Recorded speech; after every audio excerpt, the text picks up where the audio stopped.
Hey you guys, so you're working on the lesson for proving geometric theorems in the coordinate plane. Some formulas you might need for this lesson are the formula for slope, which is m equals y2 over minus y1 over x2 minus x1, or the change in y over the change in x. You might also need the distance formula, and that's d equals the square root of the difference in your x-coordinate squared plus the difference in your y-coordinate squared. The equation for a circle, which we just talked about, x minus h squared plus y minus k squared equals r squared, where hk is the center and r is the radius. The midpoint formula, and all you do for the midpoint formula is average your x-coordinates and average your y-coordinates. And then the law of cosines, I chose b squared equals a squared plus c squared minus 2ac times the cosine of b. Of course, you have three different versions of the law of cosines. And all of these formulas are old news for you, but I just thought having them together to look at, so if you wanted to write them down before you done the lesson, might be helpful. Okay? All right, let's do some examples from this lesson. The first one says a quadrilateral has vertices 3, 5, 2, 0, 7, 0, and 8, 5. What type of quadrilateral is it? I know we got all this newfangled technology, but sometimes just graphing these things makes it easy. So, over 3 up 5, 1, 2, 3, 4, 5. That's your A. Over 2, 0. That's your B. 7, 0. So 1, 2, 3, 4, 5, 6, 7. That's your C. And then 8, 5, 1, 2, 3, 4, 5 is your D. I'm gonna connect the dots, la, la, la.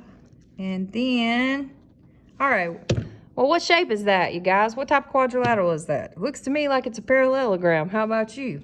Okay, so my hunch is it's a parallelogram. But just to be sure, we could show that the slope of opposite sides are the same, or that these two sides are parallel and these two sides are parallel. Well, the slope of AD is 0, right? Because it's just a horizontal line. And then the slope of BC is also 0 because that's a horizontal line. So these two are parallel. So AD is parallel to BC. Then the slope of AB, or BA, we're going to rise over run. So we rise 1, 2, 3, 4, 5. We run 1. So that's a slope of 5. And then the slope of CD, again, I'm going to rise 1, 2, 3, 4, 5 and run 1. So 5 over 1 is 5. So AB is parallel to CD. Since opposite sides are parallel, it is faux show a parallelogram. Okay? Let's look at this one. It says which point lies on a circle with a radius of 5 and a center at 6, 0. So I'm going to use the equation for a circle with this point and this radius. So we would have x minus 6 squared plus y minus 1 squared equals 5 squared, or 25. And then we can just plug the points in to see which one makes a true statement. So let's try this first one. So for x, we'll plug in a 1. So 1 minus 6 squared plus 11 minus 1 squared. We're going to see if that equals 25. So 1 minus 6 is -5, and -5 squared is 25. 11 minus 1 is 10, and 10 squared is 100. That definitely does not equal 25, so that can't be right. Let's try the next one. So we would have 2 minus 6 squared plus, for y, I'm going to plug in 4 minus 1 squared equals 25. 2 minus 6 is -4, and -4 squared is 16. 4 minus 1 is 3, and 3 squared is 9. Hey, 16 plus 9 is 25. So guess what? Ka-ching. That's going to be the right answer. All right? Let's look at another one. It says the coordinate of A, B, C, D are listed below. How can we show that AB is parallel to CD? Well, parallel lines have the same slope. Let me write that down. Parallel lines have same slope. So I'm just going to use the formula for slope. So the slope of AB would be y2 minus y1 over x2 minus x1. And the slope of CD would be y4 minus y3 over x4 minus x3. So for these two lines to be parallel, I would need this to be equal to this. So I would need y2 minus y1 over x2 minus x1 to be equal to y4 minus y3 over x4 minus x3. Okay? Parallel lines have the same slope. The endpoints of AB have coordinates 9, 8, and -1, -2. What is the midpoint? All right, so midpoint, all we have to do is average our coordinates. So I would do 9 plus -1 divided by 2, and 8 plus -2 divided by 2.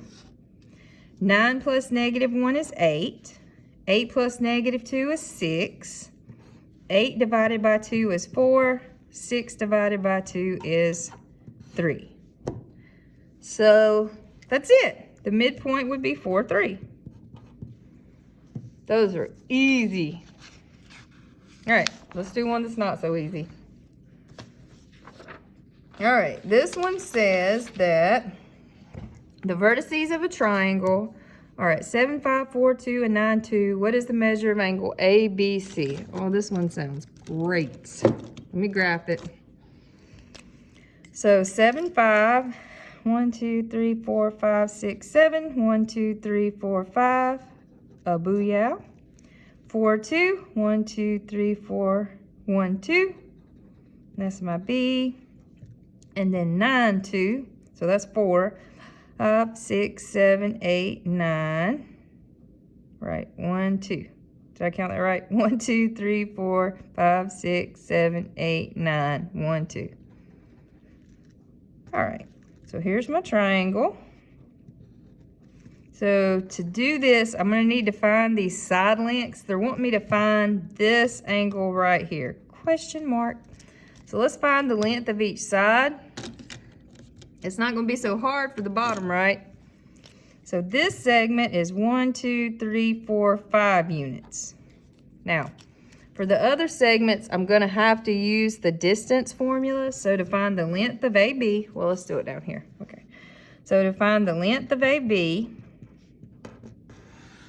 all right, I'm going to do using the X's and the Y's, okay?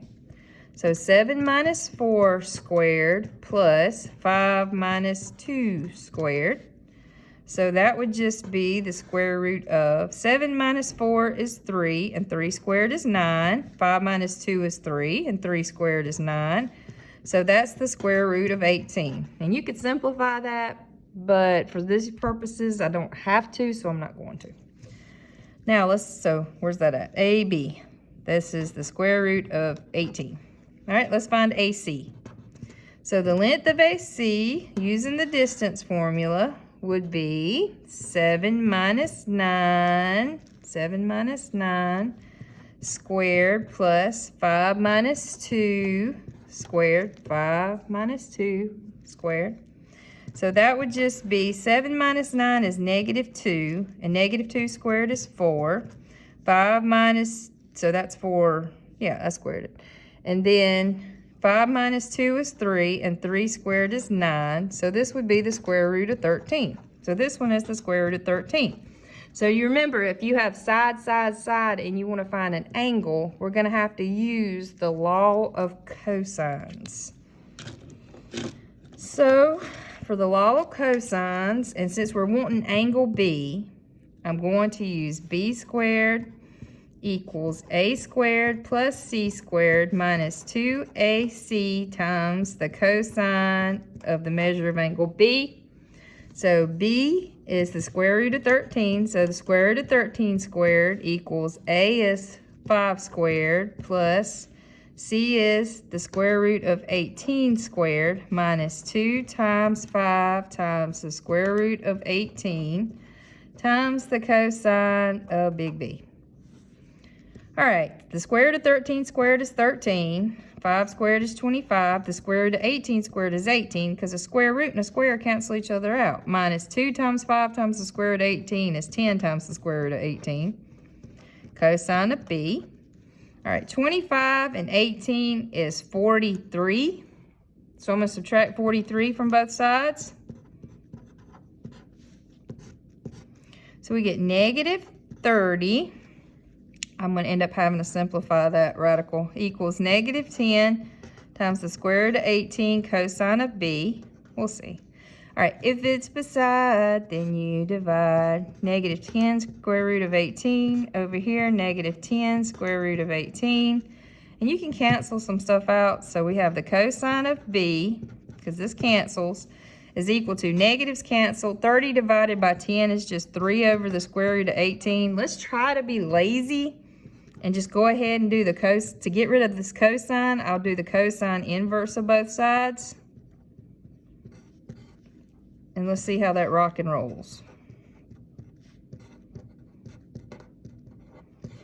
So I'm gonna need my handy dandy calculator. Now, we're talking an angle of a triangle, so we need this to be in degrees. So I go to my mode, just to be sure that it's in degrees. Same thing if you're using Desmos, make sure it's in degrees in the settings. So cosine inverse of 3 divided by the square root of 18. And we get 45. So we didn't have to simplify. Yay for being lazy. So B is equal to 45 degrees. And I know that was a lot of work, but sometimes you just got to do what you got to do. All right, I hope you have a brilliant rest of the day. Thank you.